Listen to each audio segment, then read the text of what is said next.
Hello bachcho, the question says consider the following statements. Statement 1, negation of P implies Q is negation of P or Q and P or negation of P. Statement 2, negation of P by conditional Q is P and negation of Q or negation of P and Q. Statement 3, negation of P or Q is negation of P and negation of Q. Statement number 4, P by conditional Q is equivalent to negation of P or Q and negation of P or negation of Q. Now, state in order whether S1, S2, S3, S4 are true or false. तो यहाँ पे आपको चार options given है, you have to choose the correct option. तो यहाँ इस question को सॉल्व करने के लिए हम की कंसेप्ट यूज करेंगे। तो यहाँ पे हमारा रिक्वायर्ड की कंसेप्ट होगा P by conditional Q is equivalent to P conditional Q and Q conditional P. And one more thing, negation of P conditional Q. So negation of P conditional Q is equivalent to P and negation of Q. So ये दोनों ही formulas हम यहाँ पर use करेंगे। And एक और formula होता है आपके पास कॉम्पोनेंट फॉर्मूला। तो यहाँ पे आएगा आपके पास कॉम्प्लीमेंट लॉ। तो कॉम्प्लीमेंट लॉ क्या कहता है, P और negation of P is equals to 2। तो यहाँ पे P और नेगेशन ऑफ P करेंगे तो सारा ही आउटपुट आपका ट्रू आएगा। देन नेक्स्ट हमें क्या चाहिए, तो नेक्स्ट यहाँ पे एक और फॉर्मूला हम यूज करने वाले हैं, that is D Morgan's law. So D Morgan's law says negation of P or Q is equivalent to negation of P and negation of Q. अब यहाँ पे हमें वन बाय वन स्टेटमेंट्स को check करना है। तो स्टेटमेंट 1 देखते हैं, हमें गिवन है negation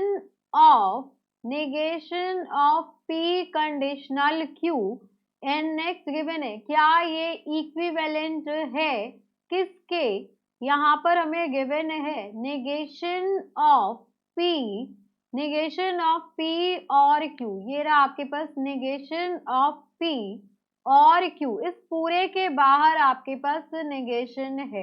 देन नेक्स्ट गिवन है हमारे पास एंड यहाँ पे आ गया आपके पास P, देन और negation of P। अब यहाँ पे हमें चेक करना है कि क्या ये इसके इक्विवेलेंट है। तो यहाँ पर हम चेक करेंगे इसके इक्विवेलेंट को।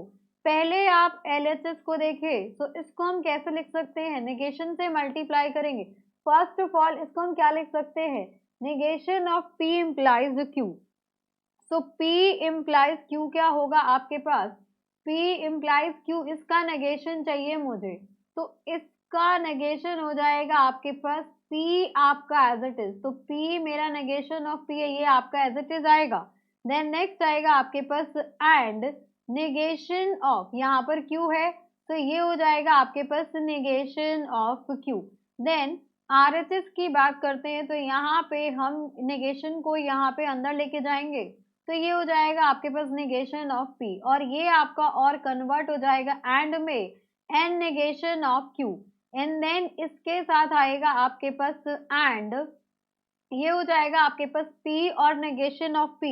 तो कॉम्प्लीमेंट लॉ से ये हो जाएगा आपके पास ट्रू, सारी ही वैल्यूज आपकी ट्रू होंगी।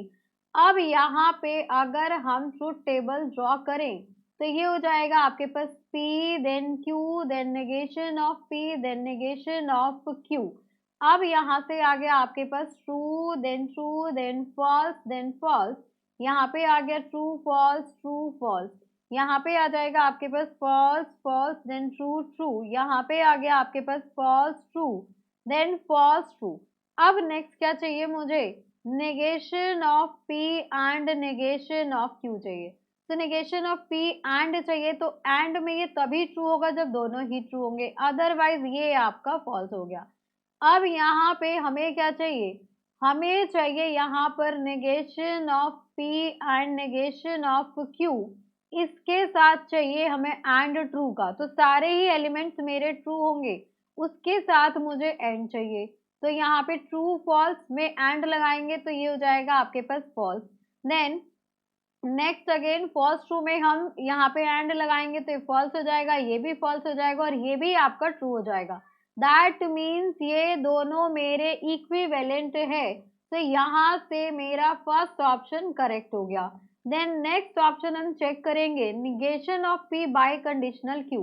तो second statement is negation of P by conditional Q.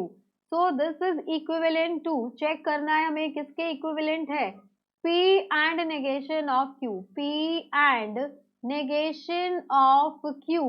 Then next यहाँ पर given है हमें और negation of P and Q और negation of P और यहाँ पे क्या गिवन है, negation of P and Q, यहाँ पर आएगा आपके पास एंड, तो negation of P and Q। अब यहाँ हम चेक करेंगे, अब देखिए अगर हम यहाँ पे ट्रुथ टेबल ड्रॉ करें तो ये हो जाएगा आपके पास P and then Q, then आगे आपके पास negation of P then negation of Q। तो यहाँ पे आ गया आपके पास true true then false false, this will be true false true false. यहाँ पे आ गया नेगेशन ऑफ पी, तो ये हो गया आपके पास फॉल्स फॉल्स ट्रू ट्रू। यहाँ पे आ जाएगा आपके पास negation of Q, so this will be false then true then false and then true.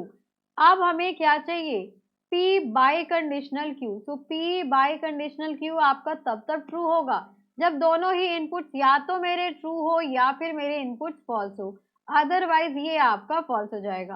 अब हमें चाहिए negation of P biconditional Q, तो ये हो गया मेरे पास फॉल्स ट्रू ट्रू और फॉल्स। अब यहाँ पे हम नेक्स्ट ऑप्शन चेक करेंगे आरएचएस वैल्यू, तो P and negation of Q, ये रहा मेरे पास पी, ये रहा negation of Q.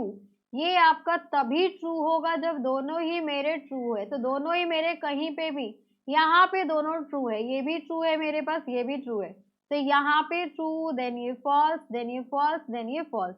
Then next आएगा आपके पास negation of P and Q, तो नेगेशन ऑफ पी मेरे पास ये रहा और ये रहा क्यू, तो ये मेरा ट्रू होगा यहाँ पर, तो यहाँ पे हो गया ट्रू, बाकी हर जगह ये हो गया आपके पास तो फॉल्स। अब हमें क्या चाहिए, अब हमें इसको हम 3 ले लेते हैं, इसको हम 4 ले ले, तो हमें चाहिए 3 और 4, 3 और 4 चाहिए। तो और मेरा जब भी कोई भी इनपुट मेरा ट्रू होगा तो ये मेरा हो जाएगा ट्रू, अदरवाइज ये मेरा हो जाएगा फॉल्स। तो यहाँ पे false false true true, that means ये वाला पार्ट इक्विवेलेंट है इस पार्ट के, तो यानी कि मेरा S2 स्टेटमेंट भी ट्रू है। अब नेक्स्ट चेक करेंगे हम S3 स्टेटमेंट। तो S3 स्टेटमेंट में हमें क्या गिवन है, S3 में हमें गिवन है नेगेशन ऑफ P और Q।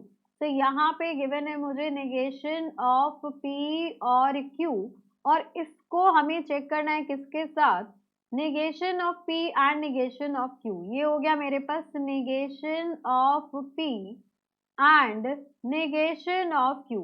तो यहाँ पे हम एक लॉ यूज करने वाले हैं, वो लॉ क्या होता है आपके पास, De Morgan's law. So according to De Morgan's law we know that negation of P or Q is equivalent to negation of P and negation of Q.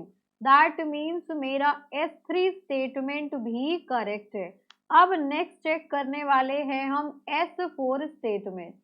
तो S4 statement देखिए क्या है आपके पास, S4 statement है P by conditional Q। तो यहाँ पे आ गया मेरे पास P biconditional Q, is this equivalent to, ये किसके इक्विवेलेंट है, यहाँ पर पूछा गया है हमसे नेगेशन ऑफ P और Q।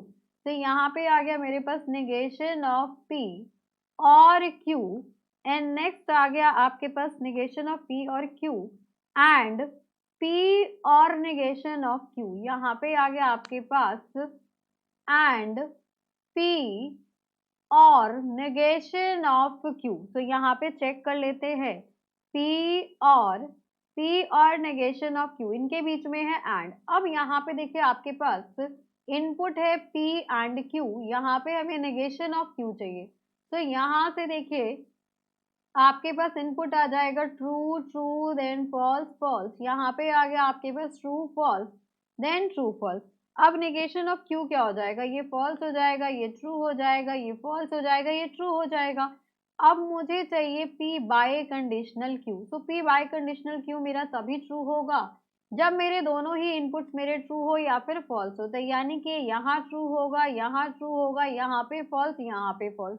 देन मुझे क्या चाहिए, यहाँ पे निगेशन ऑफ P और Q। तो निगेशन ऑफ P और Q मेरा तब ट्रू होगा जब कोई भी इसमें ट्रू हो जाए। तो निगेशन ऑफ P भी चाहिए, निगेशन ऑफ Q भी चाहिए।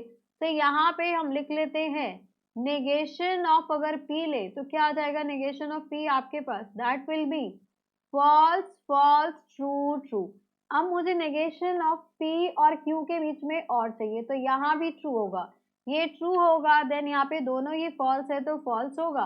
देन यहाँ पे आपके पास हो जाएगा ये दोनों ट्रू है तो ट्रू होगा, कोई भी एक ट्रू है तो ट्रू हो जाएगा। अब यहाँ पे क्या चाहिए आपको, P और नेगेशन ऑफ Q चाहिए। तो ये रहा P, ये रहा मेरे पास नेगेशन ऑफ Q। अब इन दोनों के बीच में चाहिए, तो यहाँ पर ये भी ट्रू ये फॉल्स, तो ये हो जाएगा आपके पास ट्रू। देन ये ट्रू ये भी ट्रू, तो ये हो जाएगा आपके पास ट्रू। देन ये फॉल्स ये भी फॉल्स, तो ये हो जाएगा फॉल्स। ये फॉल्स ये ट्रू, तो ये हो गया आपके पास ट्रू। नाउ इसको फर्स्ट वन ले लीजिए, इसको सेकंड वन ले लीजिए। सो फर्स्ट एंड सेकंड में हमें क्या चाहिए, फर्स्ट और सेकंड में हमें चाहिए एंड। तो देखते हैं एंड पे क्या आएगा, एंड पे तभी आपका आंसर करेक्ट होगा जब दोनों ही आपके ट्रू होंगे। तो यहाँ पे ट्रू, यहाँ फॉल्स, यहाँ फॉल्स, यहाँ ट्रू। अब आपके पास देखिए ट्रू फॉल्स फॉल्स ट्रू, यहाँ पे भी true false false true, that means S4 भी आपका करेक्ट है। तो यहाँ से आपके पास S1 S2 S3 सभी आपके ट्रू है। So for this question option number 1 is our required answer. Hope you understood it very well. Thank you so much, best of luck.